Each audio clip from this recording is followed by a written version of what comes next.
one, or second pillar of this, let's say, infrastructure. This is unfortunately in Polish, but I can translate it. Drama Center, the space for activists and social innovations. So again, this is the building, this is the space. It's still under the renovation, but in our idea is to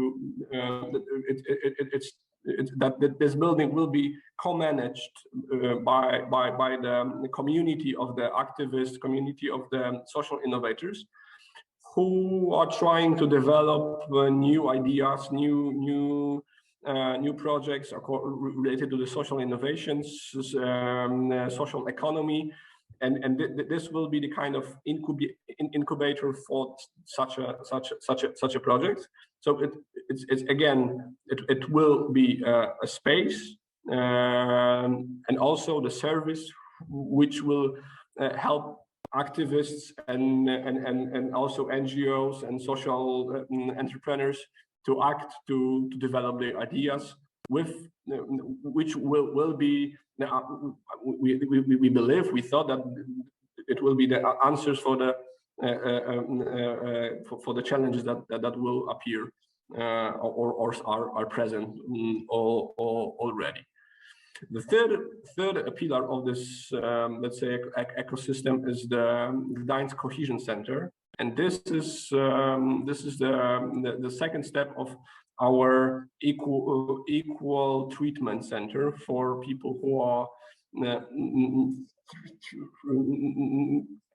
for people with disabilities, with people from foreign countries, for people with for LGBT people. So this will be the center of which will try to develop the cohesion projects and try to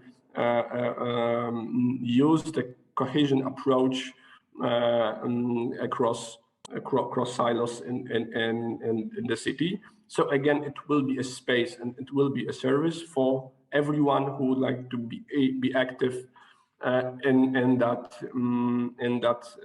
sphere. And every of these three pillars, we will not be able to run it or to provide it without active citizens, without volunteers, without activists who together with the city representative are trying to tackle the challenges that we are facing. Important for you to understand in our work is that, and I don't know if in your respective country you have the same thing, but for a long time, the work done by volunteers in an informal or non-formal way was not at all respected or taken into account for the labor market. And what we are looking for now, and which is so important, and this is also why we worked so hard and we provided you with this guide, is that we are absolutely certain that the conjunction, that is the work between informal, non-formal, and formal work in competences and skills, the whole together will help the labor market to be much more efficient than it is at the present time. And it also gives a potential to the volunteer, which is much wider than if he had to separate non-formal, informal, and on the other side, the formal aspect. To bring all this back, and I suppose to look at, I spoke a lot earlier about values and non-formal education and how this plays a factor in the scouting's role and volunteering's role in achieving the SDGs.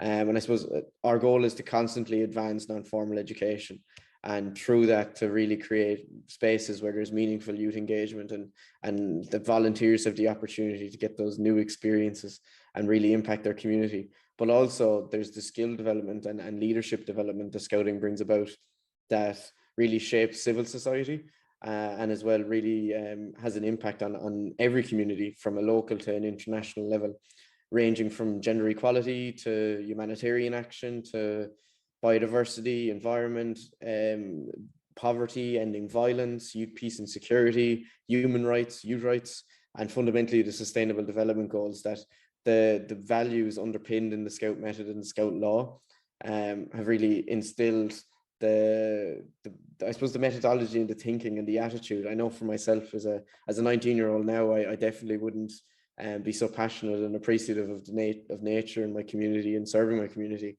if it wasn't for the Scouts. So I suppose although we can look at it from an incredibly high level of 57 million people with billions of service hours, that instead to look at it from a very value-based approach and see how everyone can become involved in the collective. The main deliverables that we have in our section, I'm working for a section which is called the Volunteer Advisory Services section. So it's the state of the world volunteerism report that everybody, I believe, is aware of.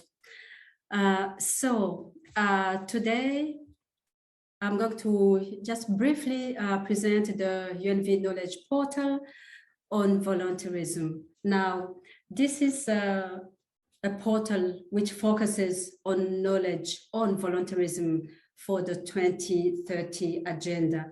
And this portal was launched in 2020. Since then, here at UNV, especially VAS colleagues, we have been trying to build that infrastructure. And we have collected some useful information, which we stored in the portal, and we made it accessible to all our end users. I hope that you are one of those. So what will you find in your UNV portal on volunteerism? You will find global, regional, national data and evidence, of course, on volunteerism. We all know, and I'm sure you agree with me, that knowledge about volunteering, about the benefits of volunteering, about challenges on volunteerism is spread across many stakeholders and around the world. So I'm sure you are one of those who have that knowledge. So we really need you, all of you, to support us in improving this tool. And we'll be very, very glad to see all of you being part of a community, this community of development practitioners who are engaged in volunteering. Now, what can you do? You can do many things. You can showcase your knowledge. You can share evidence products. You can also learn from peers. And that is very important. You can exchange your ideas to deepen your understanding on volunteerism.